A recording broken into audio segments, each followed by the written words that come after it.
मतलब समझिए कि आप सब पढ़ना चाहते हैं। दुनिया का ऐसा कोई लड़का नहीं कहेगा कि हम पढ़ना नहीं चाहते हैं, लेकिन कहीं ना कहीं तो मिस्टेक हो रहा है ना।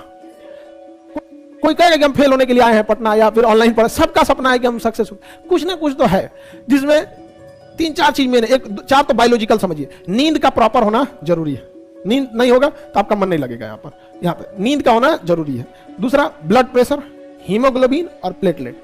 4 तो प्लेटलेट यहाँ दिख गया, हीमोग्लोबिन यहाँ दिख गया, अब ब्लड प्रेशर यहाँ दिख गया 120, और नींद का होना जरूरी। ये चीज है। तो अब आपको बायोलॉजिकली आप रेडी हैं पढ़ाई के लिए। अब 2 चीजें और डिपेंड करती है, आपका पढ़ने वाला जो सब्जेक्ट है उसमें पहले से नॉलेज है कि नहीं। अब जिसको मैथ का नॉलेज नहीं है, एक चीज तय है कि उसने मैथ में सबसे कम समय दिया है। दुनिया का हर वो चीज आपके पास होगा जिसे आपने समय दिया है, चाहे कुछ भी हो सकता। समझा गया कि नहीं? दुनिया का कुछ भी। साधु संत लोगों के पास भगवान रहते हैं, ऐसा कहा जाता है। कई साधु, सिद्ध साधु संत को देखिएगा, उन लोगों को कोई मतलब नहीं रहता सांसारिक जीवन। उन्होंने सबसे ज्यादा समय दिया है किसको? भगवान को। तो क्या उनको फिजिक्स समझ में आएगा? अब जाइएगा कोई न्यूटन से कि हमको थोड़ा सा। दुनिया का हर वो चीज आपका है जिसे आपने समय दिया। आपका बस वही सब्जेक्ट कमजोर है जिसको आपने सबसे कम समय दिया। तो अगर सब्जेक्ट में पहले से कमांड है तो अच्छा लगेगा। दूसरा, पढ़ाने का तरीका भी ठीक होना चाहिए। अगर पढ़ाने का तरीके चौपट रहेगा ना, बोझ लगे, फालतू है, बायोलॉजी ठीक ना है।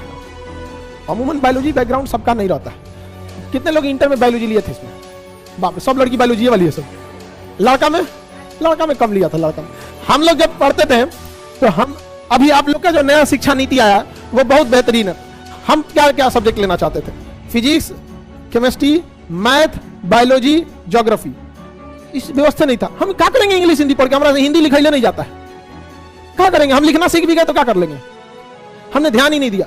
लोग कहते थे कि तो हिंदी लिखना से, हमने ना ध्यान देंगे। आप हमको नहीं आ रहा है कोई चीज हिंदी, हम ओकरा पे काहे को भेजा? खूब बढ़िया हो जाए। हमारा काम हिंदी के टीचर थोड़े हैं। हम पढ़ ले, इतना समझ में आ जाए। हम ये बात स्वीकार करते हैं कि ये सही से लिखना चाहिए, लेकिन हमसे नहीं हो सकता। तो हम इसको गट्स के साथ भी कहते हैं कि नहीं हो सकता।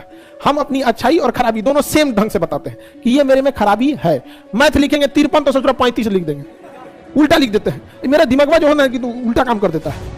हम काहे को वहां दिमाग लगाने जाएंगे? लेकिन हमारे समय ऐसी व्यवस्था नहीं थी। अगर मैथ लेंगे तो बायोलॉजी से साथ छूट जाएगा, ये तो अलग बात है यहाँ पर। लेकिन अब ऐसी व्यवस्था है, अब ऐसी व्यवस्था आ गई है नई शिक्षा नीति की वजह। अब आपको जो मन वो आप लोग ले सकते। हिंदी हमको लेना पड़ेगा था। हिंदी में 15 नंबर का कंपलसरी संस्कृत पठती पठत पठावा बंदनम बड़रम वापी जय वापी पराजय उभयत्र समो वीरा वीर भाव वीर।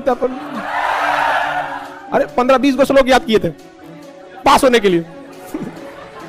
बस पास होने के लिए पास हुए, वो भुलाई हो गया। कुछ आज तक नहीं भुलाया, जो इस बात को बताता है कि कितना डर का माहौल था। हमको लगा फेल हो जाएंगे यहाँ पे। तो होता है अभी आप लोग पढ़ाई के प्रति अगर कोई चीज आपको समझ में आ रहा है तो आपको ऑटोमेटिक इंटरेस्ट समझ में आएगा, और अगर आपको समझ में नहीं आ रहा है तो इंटरेस्ट खत्म हो जाएगा। तो 2 ही वजह है पढ़ाई ना समझ आने को। एक, आप समय कम दिए हैं। दूसरा, अगर पढ़ाने का तरीका गड़बड़ है। तो अब आप लोग को बस समय देना है और बाकी बायोलॉजी वगैरह चेक करा के रखना है, बाकी आपको समझ में आएगा।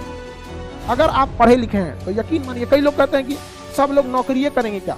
अगर पढ़ा लिखा इंसान भीख भी मांगता है तो बहुत दिन तक नहीं मांगेगा, बहुत दिन तक वो नहीं मांगेगा। पढ़ा लिखा इंसान अगर गिर गया है ना तो उस शिक्षा उसे खड़ा होना सिखा देती है। पढ़ाई लिखाई जरूरी है, लेकिन केवल नौकरी के लिए ये नहीं है। नौकरी जीने के लिए एक हिस्सा है। तो पढ़ लिख के ले लीजिएगा नौकरी, तो क्या खराबी है? कोई दिक्कत नहीं है यहाँ पर।